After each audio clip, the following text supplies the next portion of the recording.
आज हम connective tissue के बारे में बात करने वाले हैं। कनेक्टिव टिश्यू हमारी बॉडी में सबसे ज़्यादा वैल्यू में पाया जाता है और कनेक्टिव टिश्यू का काम उसके नाम पर ही गया है। कनेक्टिव टिश्यू हमारी बॉडी में कनेक्शन बनाता है, एक चीज़ को दूसरी चीज़ से जोड़ता है। कनेक्टिव टिश्यू मेनली 3 टाइप्स के होते हैं। पहला लूज कनेक्टिव टिश्यू, दूसरा dense connective tissue and specialised connective tissue.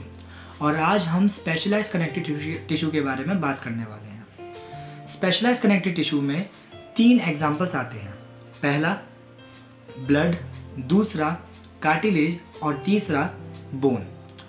Specialised connective tissue को समझने के लिए उससे पहले हमें जानना ज़रूरी है कि स्पेशलाइज्ड कनेक्टिव टिश्यू में कौन से 2 मेन इंग्रेडिएंट्स होते हैं। पहला कोलेजन एंड इलास्टिन प्रोटीन से जो फाइबर्स बनते हैं वो जो धागे जैसे होते हैं, और दूसरा एक ग्राउंड सब्सटेंस जो पॉलीसैकेराइड का बना होता है, जो काम में फेविकॉल की तरह होता है या किसी स्टिकी मटेरियल की तरह होता है। इन दोनों के कॉम्पैक्ट होने से, इन दोनों के कांटेक्ट में आने से ये कितना ज़्यादा अच्छे से पैक्ड होते हैं, उसके बेसिस पर हमारे मटेरियल्स जो प्रोडक्ट्स होते हैं उनकी स्टिफनेस पता लगती है। अगर फाइबर्स मतलब धागे और ग्राउंड सब्सटेंस मतलब कि फेविकॉल बहुत लूजली पैक हैं तो वो ब्लड बनाएगा जो फ्लूइड वैल्यू में होता है, जो फ्लूइड स्टेट में होता है। दूसरा, अगर ये कंपैरेटिवली थोड़े से ज़्यादा स्ट्रांगली कॉम्पैक्ट हैं, ज़्यादा अच्छे से जुड़े हुए हैं, तो ये कार्टिलेज बनाएगा। और अगर ये दोनों के कंपैरिजन मतलब कि ब्लड और कार्टिलेज दोनों से ज़्यादा अच्छे से पैक हैं तो उसको हम बोलेंगे बोन। जैसा कि हम जानते हैं कि बोन जो होता है वो सॉलिड स्टेट में होता है, ब्लड जो होता है वो लिक्विड स्टेट में होता है और फ्लूइड स्टेट में होता है, और जो कार्टिलेज होता है वो सेमी सॉलिड फॉर्म में होता है। अगर हम बात करते हैं बोन के बारे में तो हमारी बॉडी में, एक अडल्ट की बॉडी में 206 बोन्स होती हैं। हमारी बोन हमारी बॉडी का शेप और साइज बताती है।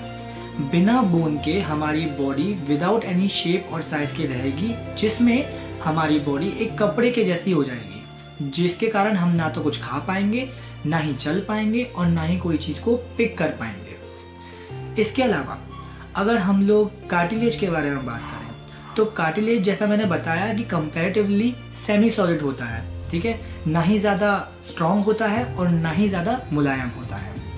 और कार्टिलेज का जो काम होता है वो होता है प्रोटेक्शन एंड कनेक्शन। हमारी बॉडी में जो नोज़ की टिप पर कार्टिलेज होता है वो हमारी बॉडी को बचाता है, हमारी नोज़ बोन जो होती है उसको बचाता है डैमेजिंग से। इसके अलावा हमारी बॉडी में कुछ हाइलेंस कार्टिलेज भी पाई जाती हैं जो 2 हड्डियों को बीच में पाई जाती हैं और 2 हड्डियों के बीच को जोड़ने में मदद करती हैं। बचपन में मतलब कि एक न्यू बॉर्न बेबी में बहुत सारी हड्डियां पहले कार्टिलेज के फॉर्म में होती हैं, जो धीरे धीरे अपडेट होने के बाद जैसे जैसे हमारी एज बढ़ती है उसके बाद वो किस में कन्वर्ट हो जाती है, बोन में कन्वर्ट हो जाती है। इसके अलावा हमारा लास्ट स्पेशलाइज्ड कनेक्टिव टिश्यू आता है विच इज़ फ्लूइड। फ्लूइड का काम होता है एक चीज़ को दूसरी जगह से तीसरी जगह तक लेके जाना या तीसरी जगह से चौथी जगह तक लेके जाना। फ्लूइड कनेक्टिव टिश्यू मतलब कि ब्लड में मेनली 3 इंग्रेडिएंट्स होते हैं। पहला आरबीसी, दूसरा डब्ल्यूबीसी और तीसरा ब्लड प्लेटलेट्स, जिसमें आरबीसी का फुल फॉर्म होता है रेड ब्लड कार्पल्स और डब्ल्यूबीसी का फुल फॉर्म होता है वाइट ब्लड सेल्स।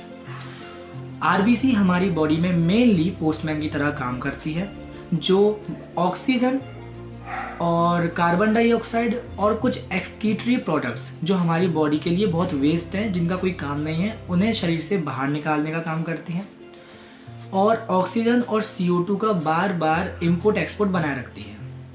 WBC हमारी बॉडी में पुलिस की तरह काम करती है, जो हमारी बॉडी में आए हुए अनवांटेड मेहमान जैसे बैक्टीरिया, वायरस, उनको रोकने का काम करती हैं, उनको मारने का काम करती हैं। और तीसरा ब्लड प्लेटलेट्स वहाँ ये काम करती हैं जब हमारी बॉडी में कहीं कट लग जाता है, चोट लग जाती है, तो वहाँ से खून का एक्सेसली बहाव ना हो, मतलब कि खून ज़्यादा वैल्यू में हमारे शरीर से बाहर ना निकल जाए, तो वहाँ पर ब्लड प्लेटलेट्स कुछ ऐसा करती हैं जिनकी मदद से ब्लड में पाए जाने वाले फाइबर्स और ग्राउंड सब्सटेंस दोनों कुछ ज़्यादा ही स्ट्रांगली कॉम्पैक्ट हो जाते हैं और फ्लूइड स्टेट की जगह सॉलिड स्टेट में कन्वर्ट हो जाते हैं।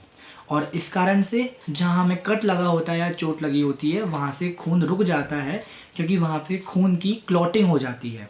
खून जो ब्लड होता है वो फ्लूइड स्टेट से कन्वर्ट हो जाता है सॉलिड स्टेट में, और वो वहीं चोट पर रुक जाता है, वहाँ पर रोक दिया जाता है, जिससे कि बाकी का खून जो हो वो बाहर फ्लो ना हो।